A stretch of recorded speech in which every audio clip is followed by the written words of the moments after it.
Night Forgotten Forevermore. By Haiku Origami. Death comes to those who are ready, those who live in color, light and dark shades mixing kindly. Most wait for their time to come, and when that day of undoing does indeed arrive, they face it with dignity. As for others, well, they connive. Mother of spirits, master of mirage, her eyes cut into a foggy abyss. Bathing in a fountain of youth, aging backward, apparition singing a soulless tune, mirage spoke ill intent upon her enemies. Yes, I believe suffering will suit them nicely. Why not see them traumatized as well? All, any, whoever opposes my will. Venus Duro, a ghoul wailed at a ghastly pitch. I know my name, don't let me hear it again. Stepping out, she was a toddler dragging soaked garments that weighed her down. Giggling wickedly, she slipped into a shady corner, the humming continuing in her chambers. Time would pass and she would return elderly, fiendishly looking to take another dip. This was her ritual, a chicanery against dying that she was careful not to abuse. At least, this is what she told herself. Exotica budded from blood-drenched soil beneath twin moons, wanting over a world washed in a wave of woe. Mirage found herself at the base of a particular mountain. Before her, stone stairs lay covered in damp moss, a dense fog dispersing as she continued down a narrow pass. Just ahead, in a clearing, stood an altar flooded with offerings, and upon a pedestal rested a single item that dazzled. The paradox puzzle, she squealed, grinning. Allow me to set your pieces into mystic order. A surge ran up her arms as she activated the artifact and began arranging an image in holographics.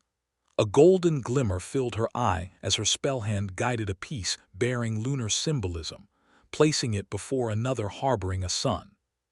May those most fitting survive, she mused softly. A low whirring excreted from the artifact. The one-steel sky lost its luster, shade cascading across Netta's surface. A perpetual eclipse took hold, steeped in a grave tone. Mirage, delighting in her doing, shuffled back, fading into the shadows. Some light years out, Mars kindled, mankind gazing upon a cowering sun drenched in pall. Sparkling stood Celestia, wherein Private's army assessed the situation at hand. Cracking a glow stick, Private Tyson Hughes placed it on the hood of his hovercraft. Sitting in the passenger seat, Perimeter attempted to contact the coalition of planets, to no avail. Forecaster, what are we looking at here? He asked, tossing his communicator aside. Dark magic is in play, no doubts about it, she replied, her eyes glossing over as she fell into a meditative trance. Initiate the lockdown protocols, Private Hughes commanded. Copy, Perimeter affirmed, activating his harness to tap into a stilled muon field. Particles compressed, safeguarding the atmosphere of all 11 settlements, save Angelica. Aloft, cut off from humanity left to drift aimless. Tending to collateral calamity throughout District 12 were the extraordinaires. With but a thought, architect developed a device that stabilized Angelica's orbit. Coasting to pass the moon, all were in awe at the lack of a sun.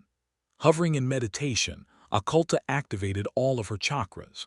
Colors cascaded in her aura as she tapped into her astral body. As she traveled back to Mars to establish a relay. To protect this city at all cost, our lives must be on it. Admiral Authority declared, slapping his sword against his shield to rally hearts. That's deep, Brutus commented. I mean, we aren't even really from here. Here we go, Architect added, laughing. Lowering his sword mid-bash, Authority looked distantly. Dropping his armaments, he moved closer to Angelica's edge. Raising his right hand, he reached out to grace cosmic residue. Our lives are forfeit should a cause not befall us, he explained, turning to face them. We are survivors, yes, however we are heroes first and foremost. Geez, I get it, always so dramatic, Brutus yawned. Just then they were ambushed. From shadows came Agartha, Mother Mirage shadowing him, smiling wickedly. Her face disappeared behind a halberd-edged swooping menace. Sauntering slowly, Agartha observed his opponents thoroughly, dropping his blade head to drag it as he stepped forward. Yards became feet and feet became inches, then his axe flew tearing up the terrain. All were thrown for a loop, torn back to her body. Occulta flailed before coming to and rewinding the event. "Geez, I get it." "You really don't," Occulta insisted, her eyes shooting open. "Be on guard." Heeding her words, they prepared themselves for an inevitable encounter, Agartha standing on a higher platform. Authority pointed his sword, beckoning advancement. Brutus, Voltage, and Siphon taking offense. Electricity streaming, a heroine flying in and a brute leaping, all were dispatched just the same. Swiping at the lightning, he dispersed the energy. Bringing his halberd back around, he slapped Siphon aside. Grabbing his weapon, Brutus grappled for it, locking them both in a stalemate until Agartha spoke. "Release." A ripple went through the air between them, throwing Brutus into the streets below. Voltage charged in, his fist charged to a maximum increase. Halberd hitting a high note, his foe sought blood. Instinctively, Voltage spun, avoiding a near-certain demise. Aiding his hand, Siphon charged in, grabbed Agartha and pinned him to a wall.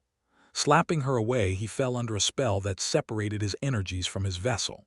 His essence pulled at, straining to flex. Breaking free, he stumbled back into dented metal. "Watch out now," Brutus shouted, fist pumped to punch the villain through the structure. Tumbling to breach various sections of the floor, he burst out the other side and continued into the next structure. Voltage took off after him, Architect acting as cavalry on a hoverbike. Having stayed behind, Vexa, Occulta, and Admiral Authority processed the attack. Lurking in the shadows, Mother Mirage watched them, then vanished, appearing across the universe at the side of Dean Averick. "'Tis time," she informed him. "Then let us waste no time." Engulfed by night, they vanished and came to be where cosmic force was newly assembled. All of a sudden, Desan was posted in the command center of Delta 9. Quark, looking puzzled as to where he came from, went to inquire when was zapped by laser vision. Parsec stood uncharacteristically still, staring at where Quark had been. Him, on the other hand, was his polar opposite. Fist caving into Desan's chest, he took the battle into the stars. From the wreckage, Solar Star and Xenon pursued. "Parsec, wake up," Mer pleaded, literally snapping him out of it. "This is already over," he stated, disappearing in a single step to join the battle. Zooming in, he saw him being held by his neck, a constellation being born around them. Sending Desan flying with one punch, he followed up, getting his licks, their momentum taking them to a nearby planet. On the ground, Desan blasted his laser vision in a constant stream, spinning to ward off the hero. Zipping off to a safe distance, Parsec waited. Desan scanned the area, talking in the wilderness, when out of random he was singed by starlight beaming downward. Solar Star radiated at an intensity that blinded, nevertheless Desan's vision was absolute. Crimson cut a slit in illumination, piercing the heroine's shoulder. "You're out of your league," Desan prodded. As she fell, him swooped in, catching her, landing, staring Desan down. His halo melted away, then in his grasp a lance formed, gleaming a golden glare. The weapon steady him got active, wings boosting him forward at an uncalculable rate. Piercing the villain, him dug his blade into his gut. Desan only smiled, throwing him aside. The lance dissolved, returning to a halo above him's head.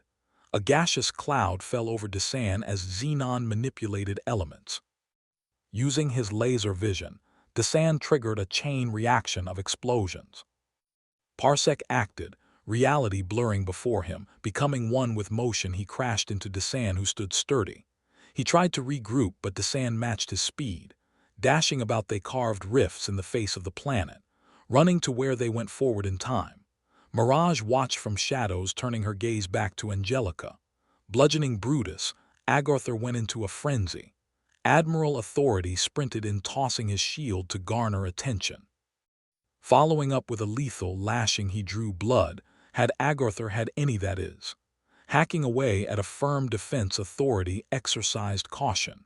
Emptying his pouch of explosives, he rolled out as they boomed. Vexa moved in, lasers spouting from dual barrels, drumming penetrating flesh. Camouflaging herself, Vexa made way for Siphon to get the drop. Halberd just resting there, she touched the blade, absorbing its properties. This mattered not, however, with Mother Mirage stepping in, penumbra engulfing all as she tugged at night. Occulta casted a spell of clairvoyance, a floating flame lighting up the surrounding area. The extraordinaires fell in around Brutus, who healed up nicely. Various metals caught a slick sheen, and in a deafening hush Authority prepped his sword for the worst. Stalking, Mother Mirage and Agartha emerged. "See us not as your reckoning," Mirage began, "for our business is far from personal. Judgment determines you must cease." Agartha continued, hoisting his halberd to his shoulder. "You'd find us unwilling," Admiral Authority replied, stepping forth. On a separate plane of existence, Sun bore witness to these events, looking on through Otherside's skyview window. Unable to act due to the perpetual eclipse, he felt powerless. Hands behind his back, he paced across the palace grounds. Beside him, Ether of the angelic militia offers counsel. "Perhaps I can be of assistance." "Go on then. There are several ways inside, though your path will be most vexing." "I'm listening." Ether paused, gauging Sun's determination. Pointing towards a harsh landscape in the distance, his wings twitching, he shook his head. "To bring salvation, you'll venture through hell." Sun simply nodded. Flames blazing off his skin, he rocketed off. Inside, cosmic force rallied around him, who pondered the situation. In the moments between chatter, Quark grew from a subatomic level, surprising the team completely. Rubbing his head, he smiled and waved sheepishly. "You had us worried there," Solar Star badgered. "Parsec still thinks you're dead." "Sorry," he shrugged, looking past her to see Desan Averick return. Throwing Parsec's limp body down, he raised his chin. Lance forming in his hand, he approached Desan cautiously. Solar Star raised her fist, set to let off a volley of light rays. "What quarrel do you have with us, villain?" Him asked. "I am no villain, Angel. I am an extension of Zarek's will, a weapon forged to thwart true evil, and you are in the way." "You're delusional," Quark proclaimed. "Surrender or die, perspectives mean little to me." Him went to attack when Mur got between them. Waving her hand, a lull came over Desan, his eyes growing heavy. Swaying back and forth, he closed his eyes and fell asleep. Cosmic force became at ease, Quark pulling Parsec off the ground and over his shoulder. From the sky, a coalition cruiser surfaced.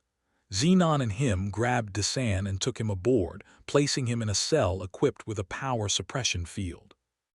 On Angelica, Agartha was pinned in a headlock by Brutus. Delivering blows, Siphon hemmed him up when a forceful wave tossed them. Getting a grip, Agartha summoned his halberd, blocking as Admiral Authority rushed in, sword thrusting. Parrying, Agartha disarmed him, slashing at his shield. The Admiral backed off, Voltage and Occulta combining their powers to fry the villain with a spate of lightning. Flesh seething, he dropped to his knees, shadows consuming him. "Not so tough now, huh?" Brutus said, waving his fist. Showing herself, once more Mirage held the paradox puzzle in her hand. Clicking its sides, she enabled a holographic sequence. "Your time has come," she said chillingly. Pieces locked into place, and in an instant the extraordinaires disappeared. "That wasn't so hard now, was it?" Mirage wondered aloud, dipping back off into night. On Mars, Private's army convened in a bunker. Private Hughes himself standing before Goliath, generating a projection of the universe. "A total blackout," Perimeter grumbled. "It's obscure," Sonata said, plucking at her bow string. "I've lost contact with the extraordinaires. We shouldn't sit around doing nothing." "We are," Mr. E said, barging in. "I've pinpointed the source of our worries to the Meridian system a few light-years out." "Great, and how do we get there?" Viola retorted, crossing her arms. "I'd advise against that," Mr. E pushed, pulling out blueprints.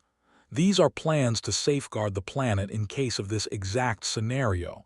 They should be implemented." Laying them out on a table, he examined a model of a planetary heating unit. Finger tracing it, he turned and made way for the door, departing. The room was silent. Private Hughes went over the blueprints and ordered Goliath to scan them. "Our enemy is ancient," he stated. "For now we wait and see." Galaxies away, Desan sat in confinement aboard Delta 9. Him and Mur stood before him interrogating when a shade blotted beneath him. Swallowed whole, repositioned beside Agartha and Mother Mirage on Netta. Poised on a mountain top, they went to use the paradox puzzle again. Mirage set it off, releasing it as it levitated in place, images swirling, spitting energy until it disappeared altogether. "Now my efforts cannot be undone," she uttered, grinning. "And what of cosmic force?" Desan questioned. "I gave them my word I'd destroy them." "In due time, Desan. My plans go further than that, best believe." Inside a corpse's shell, terror reigned. A universe in peril, a champion's endeavor. Flying through underside sun, past ghouls and demons of all nature. Touching down in a dirt field, he came across a devilish figure standing before the final gate. "Eternal flame," the devil shrilled, "what do I owe the pleasure?" "I do not come as a guest, Diaspora. Step aside." "Why, of course. Anything for other side's most treasured soul. You are my other half, in fact." "The half of you that sees the light," Sun snided. "Maybe one day you'll be convinced." Pushing past, Sun stepped into the gateway and was transported inside. Coming to be in a meadow on Netta, he walked up moss-ridden steps to reach the mountain top where the obsidian circle awaited him. Agartha tilted his head, summoning his halberd. Sun drew his sword, his aura ablaze. He lunged in. Blades whirled, then stopped. Both warriors stumbled forward, Sun undamaged, Agartha beheaded. Mother Mirage shot Sun a cold scowl as Desan zoomed in. Fist flying in a flurry, he punched at flames, Sun going incorporeal. He then triggered a self-detonation technique, blasting Desan into the sky. "Your night is at an end," Sun said, solidifying. Mirage only laughed, her defeat imminent but her actions irreversible. "I submit," she murmured. Sun simply waved his hand and she vanished in flames. He looked up to see Desan hover for a second, then he took off into space. Collecting his energies, Sun released his power to restore light to the universe. Within seconds, Sun's beamed, ushering in a new day. Alone for a moment, Sun basked in the light. "Hello, Borealis," he said, looking behind himself. "Have I done something wrong?" "No, my champion. You have done well. My purpose here is that of a trivial matter." "What is it?" "This night must be forgotten forevermore." Sun paused, then nodded. "You alone will be left with recollection. Do with the information what you will." A gift and a curse, truly. And this paradox puzzle, is it truly erased? "It is," she said, studying his reaction. "Take care now, Sun, and remember always Shibui." She faded from reality, and as for Sun, he returned to other side, where he watched the sun crest over a grateful universe.